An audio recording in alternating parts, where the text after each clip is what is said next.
Ya, kita akan lanjutkan. Saya mau ke Prof. Zulis. Prof. Zulis, karena pikiran orang awam nih, pikiran banyak orang di luar sana begitu ya. Kalau memang kemudian penyebabnya pemicu utamanya adalah obat sirup yang disebutkan tadi, sedangkan sudah ada sejak zaman Arif Fadil kecil Arif lah Fadil gitu. kecil lah gitu ya. Kalau saya kecil masih terlalu muda ya. Iya, itu dia. Nah, apakah betul ini ada korelasinya dengan kejadian maraknya gagal ginjal akut yang menyerang anak Indonesia saat ini? Iya, memang ini menjadi misteri ya, masih misteri karena memang kejadiannya kok baru belakangan ini ya, sementara penggunaan sirup seperti itu kan sudah cukup lama.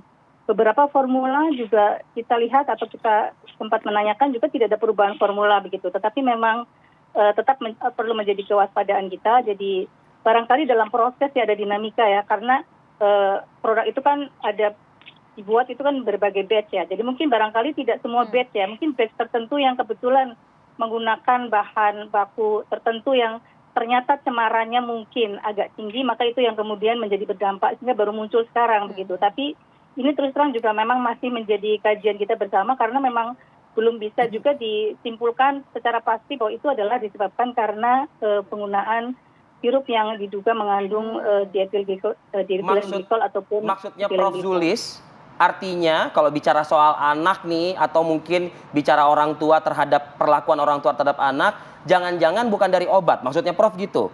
Karena kan bisa saja kalau kita bicara ini soal di luar di luar yang obat itu jangan-jangan emang habit atau mungkin gaya hidup. Nah, bisa jadi seperti itu.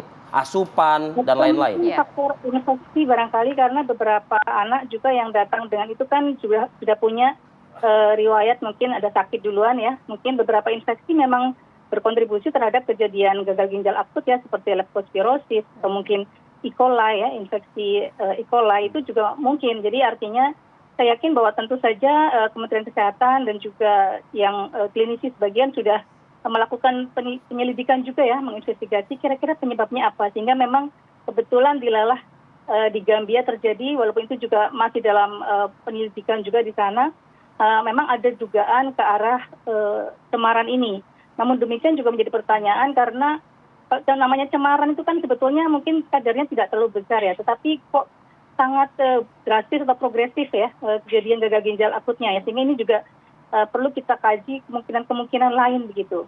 Walaupun tetap dengan tindakan preventif kemarin ya, dengan mencoba menghentikan penggunaan sirup, mungkin nanti kita lihat apakah dengan penghentian beberapa terutama yang Badan POM kemarin sudah merilis ada 5 begitu ya, atau sudah di-recall, kemudian kita lihat apakah masih ada kejadian peningkatan atau mungkin mulai menurun, maka kita akan lihat bagaimana efek dari adanya investigasi terkait dengan dugaan ini. Ya. Ya, tentu harus didalami lagi apakah betul beberapa obat tersebut memiliki efek toksik begitu ya terhadap ginjal. Dr. Syahril, kalau boleh tahu dok, gejala-gejala yang dialami oleh sejumlah anak yang kemudian harus meninggal dunia akibat gagal ginjal akut progresif ini apa? Dan kondisinya pada saat dibawa ke rumah sakit itu seperti apa dok? Ya, jadi gejala khas untuk kita ketahui terutama masyarakat yang punya anak di bawah 18 tahun, khususnya adalah balita, yaitu frekuensi buang air kecil, frekuensi ya, dan jumlah atau volume air kencingnya juga berkurang. Makin hari makin berkurang. Umpamanya gini, wah biasanya 10 kali nih buang air kecil ya, tapi kok cuma 5 kali. Ini menjadi tanda-tanda yang memang harus betul-betul segera. Nah, yang lebih berat, yang lebih fatal apabila betul-betul tidak ada air kencing yang bisa keluar dari balita tersebut. Nah, inilah yang menyebabkan banyak kematian karena pertolongan-pertolongan ini sudah terlambat, sudah anuri istilahnya ya, tidak bisa keluar air kencingnya. Tadi menyambung dengan Prof. Zulis ya. Jadi memang ini kan dalam penyelidikan, Mbak ya. Jadi penghentian sementara penggunaannya ini Kementerian Kesehatan bukan menarik ya, menghentikan sementara penggunaan oleh tenaga kesehatan, fasilitas pelayanan kesehatan termasuk apotek itu karena penyebab dari gagal ginjalnya ini kan bermacam-macam, makanya kita selidiki. Apakah itu karena infeksi berat, apakah itu karena dehidrasi berat, apakah karena perdarahan yang banyak, contohnya penyakit demam berdarah, dan yang paling sering adalah juga karena keracunan atau intoksikasi. Bisa karena makanan, minuman, atau obat-obatan. Nah, ini kita teliti semua, Dan salah satu yang akan kita teliti yaitu komponen atau tadi cemaran pemakaian obat yang kandungannya ada di dalam sirup ya. Nah tentu saja akan kita teliti bersama Badan POM secara keseluruhan ya. Jangan sampai nanti hanya sekian obat yang kita teliti, tidak semuanya ya. Untuk kita menentukan apakah betul 3 komponen ini yang menyebabkan keracunan atau mungkin ada yang lain. Maka itu mohon bersabar, kami akan bekerja cepat.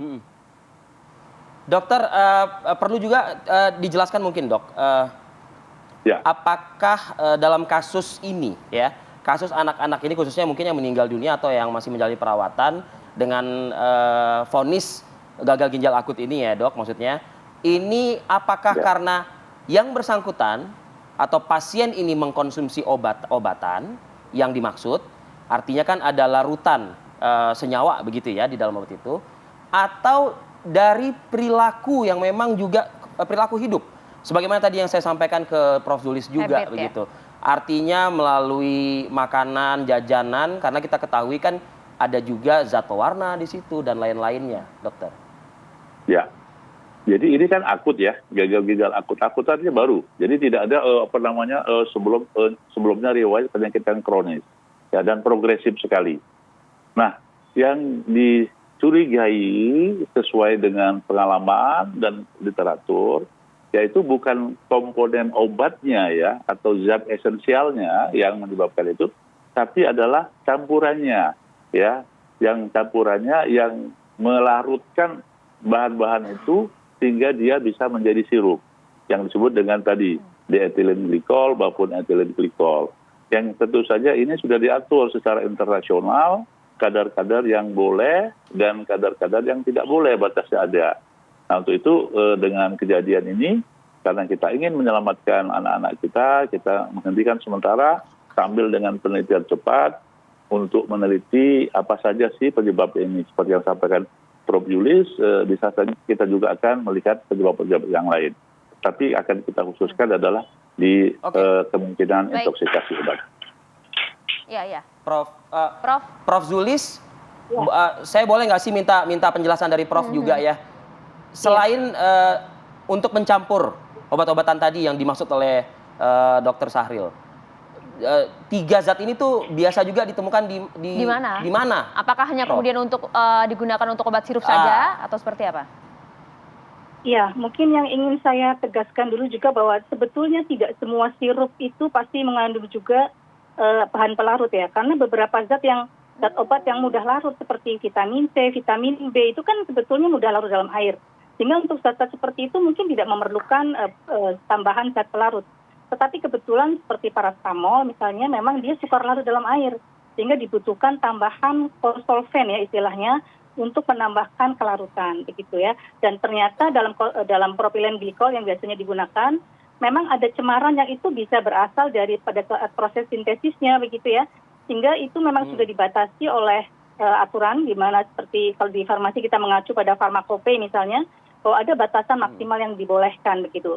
Nah, sebetulnya kalau ditanyakan kenapa ada dalam sirup itu mungkin adalah dari cemaran ya, karena secara aturan sebetulnya bahan-bahan tersebut memang tidak boleh dimasukkan. Jadi memang itu bukan bahan yang bisa digunakan untuk makanan ataupun juga obat. Bahkan seperti etilen glikol itu malah dipakai untuk radiator, untuk sesuatu yang di luar sama sekali dari bidang kesehatan. Karena sifatnya sebagai anti freezing atau apa ya, sering dipakai untuk cooler gitu, semacam itu. Jadi bukan bahan obat atau bahan makanan. Begitu Mbak dan Mas. Artinya kemudian maka dari itu batasan-batasan itu ya kemudian kemudian kan memberikan izin dong, ya kan gitu kan? Iya, makanya ada batasan-batasan, karena kalau sama sekali pure nggak ada cemaran mungkin artinya mungkin ada juga tetap ada, tetapi selama dalam batas ya, karena kita ngomong tentang obat, tentang zat kimia itu kan sebetulnya semua obat adalah racun begitu ya dalam teorinya. Yang membedakan adalah kadarnya. Jadi ketika kadarnya tinggi tentu akan menjadi berefek, tetapi ketika kadarnya rendah di bawah kadar terapinya atau kadar yang bisa berefek, tentu saja dia tidak akan berefek, sehingga sama saja dengan toksikan. Misalnya dia di bawah dari ambang, tentu saja mungkin tidak akan memberikan efek yang berbahaya, sehingga ada aturan-aturan tadi, begitu. Kalau teman-teman farmasi, apa sarannya buat para ibu-ibu yang memiliki anak dengan gejala-gejala ya demam, batuk, dan apa saran dari farmasi? Iya. Sebetulnya mumpung ini ada Pak Saril ya, sebetulnya gini, kebijakan untuk sama sekali menghentikan penggunaan sirup itu juga sebetulnya cukup damaging untuk di lapangan. Karena kan sekali lagi bahwa sirup itu tidak semuanya selalu mengandung propilen glikol ataupun dietil apalagi cemarannya tadi tidak selalu begitu ya. Apalagi tadi yang saya bilang bahwa kadang ada obat-obat yang memang sudah larut dalam air sehingga mereka tidak membutuhkan zat tambahan ini. Kemudian juga misalnya untuk mereka yang memiliki penyakit kronis seperti epilepsi ya, yang itu dia harus menggunakan katakanlah sirup phenytoin dan dia sudah menggunakan bertahun-tahun ya dalam jangka waktu yang lama dan tidak ada masalah. Nah untuk yang seperti itu kalau tiba-tiba di stop, itu saya kira kita harus mempertimbangkan risikonya juga. Jadi saya kira perlu kita mempertimbangkan analisis risiko dan manfaat ya. Memang dalam hal ini risiko terhadap gagal ginjal ini seolah-olah menjadi mengemuka dengan kasus paracetamol dan mungkin lebih kepada obat flu yang seperti dijumpai ya digunakan oleh anak-anak. Tapi pada obat-obat yang misalnya untuk kronis itu saya kira mungkin masih dibolehkan. Barangkali mungkin bisa ada kebijakan apalagi sudah ada rilis dari Badan POM ya. Mudah-mudahan isunya lebih melokalisir begitu. Jangan menjadi istilahnya dikebiak ulah begitu. Ya, oke. Baik, Prof. Dokter Syahril, mungkin singkat dokter boleh direspon dokter. Jadi seharusnya tidak semua obat sirup kemudian harus dihentikan. Jadi betul ya, betul yang disampaikan oleh Prof. Juli tadi ya. Jadi kita tadi malam sudah rapat koordinasi ke seluruh profesi ya termasuk ikatan apoteker.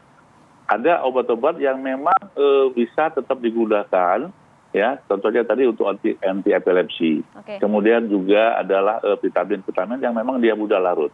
Tetapi ini akan kita umumkan segera dengan maksud nanti Segeralah, betul kita akan melokalisir. Takutnya bingung akan melokalisir ya sehingga nanti kita betul-betul mengerucut mana-mana memang ada obat yang mengandung tadi zat-zat yang tidak dibolehkan atau dilarang. Sehingga ini yang menyebabkan gangguan ginjal akut itu.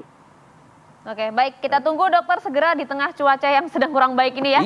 Terima kasih banyak dokter Syahril. Terima kasih dokter Syahril. Prof. Zulis atas waktunya pagi hari ini. Terima kasih. Assalamualaikum. Prof. Zulis, terima kasih. Waalaikumsalam. Selamat malam. Oke. Kami jeda dulu sejenak. Kembali saat lagi.